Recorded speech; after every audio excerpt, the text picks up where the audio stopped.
I thank again also Professor Veroni for the very nice words that it was recognized that actually I had the curiosity, I would say, to search in different fields of autoimmunity, and I will try and hope to do the same thing also from now on.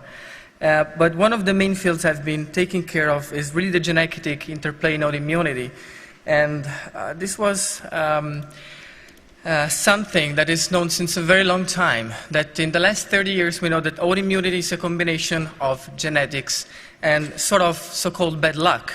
And the bad luck is something that is medicine is not completely novel. If we think 1 year ago it was published this paper, it was recognized that only 1/3 of the variation linked to the cancer risk is attributable to genetic or environmental factors, or the other part is maybe related to a bad luck, which are the randomly arising mutations in the replication of normal non-cancerous stem cells. So I mainly focused on systemic lupus erythematosus actually as the prototype of autoimmune diseases. And we know that in the mosaic of the predisposing factors to autoimmune diseases, we need to have genetic factors, which are HLA and non-HLA genes, which interact with environmental factors, such as, for instance, drugs, smoke habit, UV radiation, but also the infections and vaccines that we know now, that lead to the development of immune system abnormalities, or sometimes the immune system abnormalities coexist, such as in the case of EGA deficiency, complement deficiencies, vitamin D deficiency, that together with predisposed hormonal background lead to the development of autoantibodies and in the end of the full-blown autoimmune disease. Indeed, this is quite well known now, and this is a seminal paper by Arbuckle and colleagues that actually autoantibodies develop even years before the disease onset. And that's because a predisposed individual is actually capable of having an unbalanced immune system prone to develop these autoantibodies. And in this paper, there are two things that now we know, that we can have a phase in which we have autoantibodies, but we don't have the full-blown immune disease. And that at a certain point we may have some sort of a second hit that definitely at the end leads to development of the autoimmune disease. But we know also now that we have autoantibodies which are genetically determined. And these are, for instance, some autoantibodies which are SRI-related, such as anti-Rho, anti-Li, anti-bystander DNA, and anti-Smith antibodies. And all these antibodies may have a genetic background which is different according also to the different populations in which we are considered.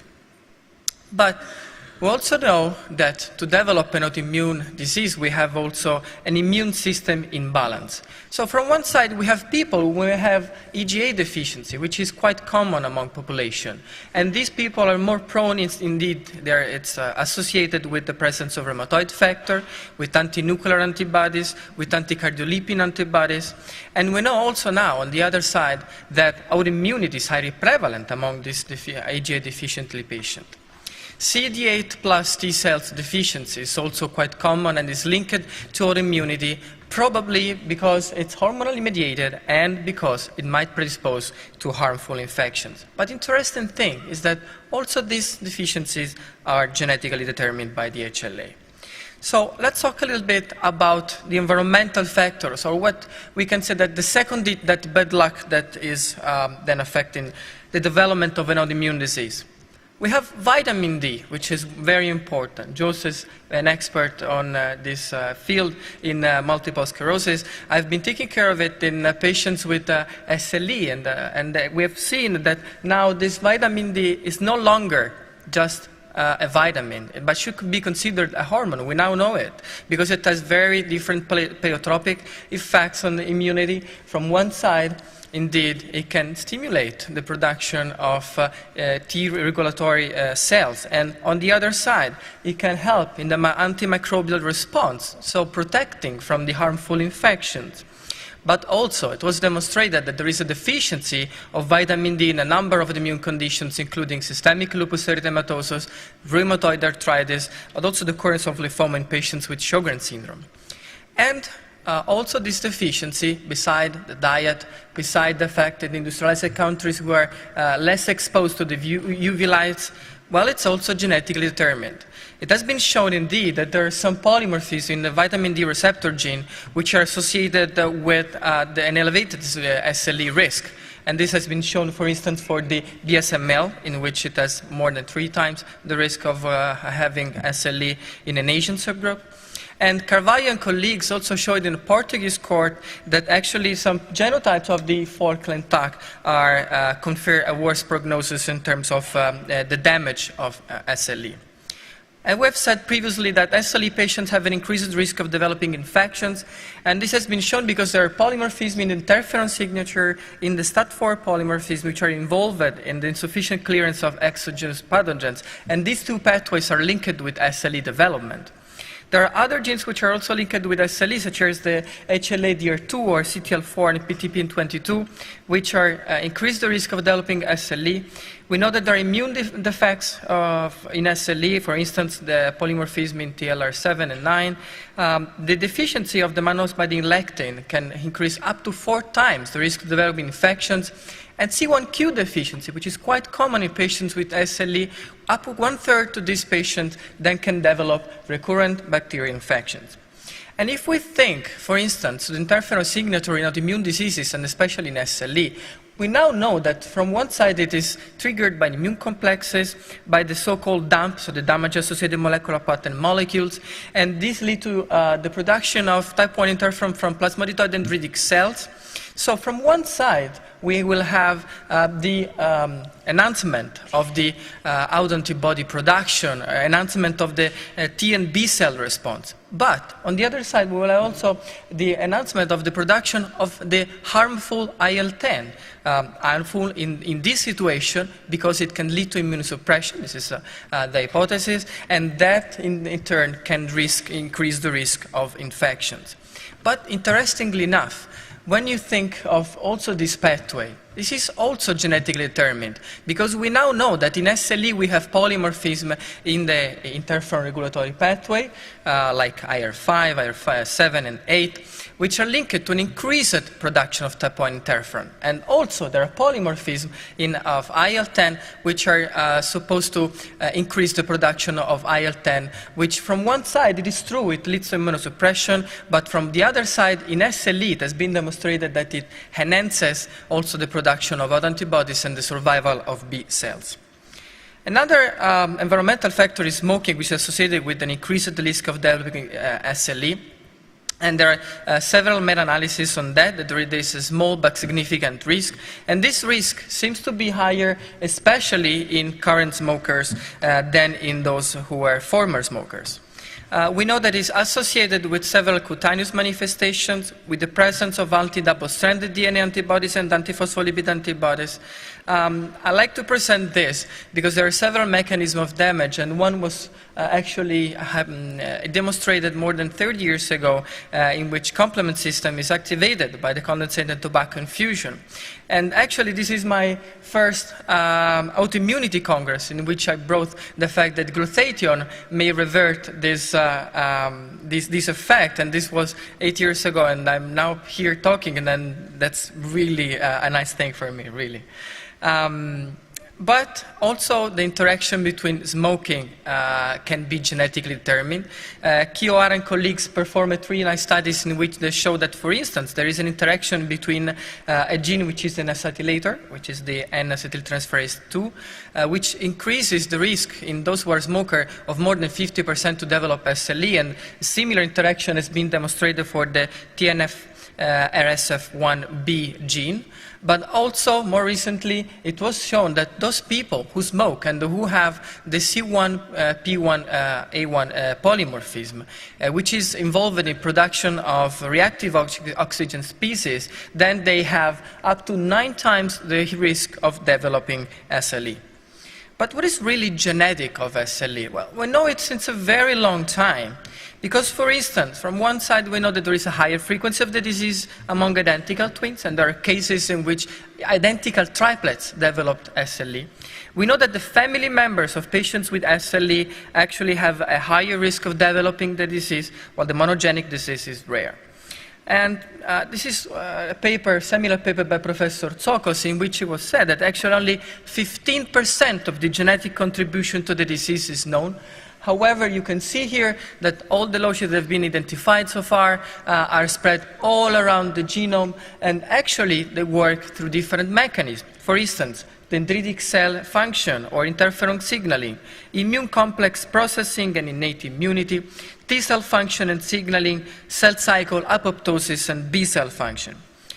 But these genetic variants are also associated with specific disease manifestations. So if you can see here, every single manifestation which is typical of SLE, and also the immunological disorders in terms of autoantibodies, actually, they have a genetic background which is different. So the main and most important locus for association with SLE is actually the HLA, and we know that this since a long time. We can see that actually there are haplotypes which increase up to 5 times the risk of developing SLE, and these haplotypes also are capable of modulating the disease in terms of the production of autoantibodies, such as anti-Rho SSA, anti-LASB, or the presence of anti-double-stranded DNA positive or anti-double-stranded DNA negative disease. And I focused especially on the gene which is HCP5, which is actually in complete linkage disequilibrium with the HLA B5701. This gene is very interesting because it codes for an endogenous retroviral element, and it was firstly associated with psoriasis and psoriatic arthritis. And it was interesting also because those people who have the variant allele, they actually mount a very strong immune response against viral infections. It was demonstrated against HIV. And maybe this is the turning point to predisposition to autoimmunity. So we published this paper in which we found an association of this polymorphism of the HCP5 with susceptibility to SLE, but also with a very typical manifestation, which is the development of anti-Rho SSA antibodies. Interestingly enough, when we went to search in the literature, we found that actually this polymorphism is associated with primary sclerosing cholangitis, in which the anti-Rho SSA antibodies can be found in up to 11%. But more interestingly, in recent genome-wide analysis, Clancy and colleagues found that actually also the neonatal systemic lupus erythematosus is linked with the presence of this polymorphism. And we know that the neonatal SLE actually develops only in patients with, associated with the presence of anti-Rho SSA antibodies. Later on, we focused especially on the B and Th17 pathways. And that's because we found this gene, which is the TRAF3IP2, which is really a gene at the crossroad between these two pathways. Indeed, if you see here, very simplified actually, ACT1 is the molecule encoded by the TRAF3IP2, and that allows the transmission of the signaling by IL-17, leading to a stimulation of the pro-inflammatory cascade through NFKB. But on the other side, ACT1 is also a negative regulator of humoral immunity. It inhibits the signaling mediated by CD14 buff receptor, and it modulates also the survival of autoreactive B cells. So we found in 2010 that actually TRAF3IP2 was associated with susceptibility to psoriasis and psoriatic arthritis. And we recently found that the same polymorphisms were also associated with development of SLE, and especially of a typical manifestation of SLE, which is pericarditis. So ACT1 deficient mice actually develop some Sjogren's syndrome with lupus nephritis with very high titers of anti-Rho and anti-La antibodies. And Garau and colleagues in 2011 demonstrated that the SLE patients really do have a reduced expression of ACT1, so probably there is a loss of the regulation which leads to an hyperfunction of B cells. That's our hypothesis. So we thought, but why really pericarditis? Why really this manifestation? Well, we know that's a very frequent manifestation, but it's the most frequent cardiac involvement. Indeed, there is the prevalence of ultrasound-confirmed abnormalities, which rises up to 45%. It was almost 18% in our cohort. And the pathogenesis is still not clear, but there is for sure the involvement of immune complexes, because granular position of immunoglobulins and C3 has been demonstrated. And there are also more elevated IL-17 levels in those patients who develop pericarditis. So we found that other two polymorphisms, which are the STAT4 and the PTPN2 gene, the PTPN2 genes, are actually associated with the development of pericarditis. If we think of the relationship between STAT4 and the disease, well, it's known that actually STAT4 it's implicated in the differentiation towards a Th17 response. And indeed, the STAT4 mouse models are resistant to the immune diseases, and there are large meta-analyses confirming the association of this polymorphism with susceptibility to SLE. But interestingly, if you see this paper, there is the signaling between the IL-12 receptor and STAT4, which is fundamental for the development of an autoimmune myocarditis in mice. And more recently, it has been shown that these mice with myocarditis also develop pericarditis, suggesting a stronger role of STAT4 in developing this manifestation. The PTPN2 is less clear. It has pleiotropic effects, as you can see. It's a tyrosine kinase. It has been associated with several autoimmune diseases, and also the loss of the PTPN2 function enhances the production of Th17 cells. But more recently, Grelick and colleagues found this gene, which is a microRNA 1279. And this polymorphism in this region is actually very interesting because it seems to regulate several genes in monocytes. And Garot seemed to suggest us that one of the genes which was modulated was TRAF3IP2, which actually we previously found. So we thought, let's see if it's actually associated with SLE and pericarditis, and actually we found the association of this polymorphism with pericarditis with a very good odds ratio, as you can see here. And so we took all our data that we had together. So we took the polymorphism of STAT4, the polymorphism of PTPN2, TRAF3IP2, the miR1279, and we tried to build a risk formula, a risk model, to see whether these polymers contribute to the susceptibility to pericarditis. And if you can see here, if you have more than risk alleles, then you have a risk which is up to 5 times to develop pericarditis.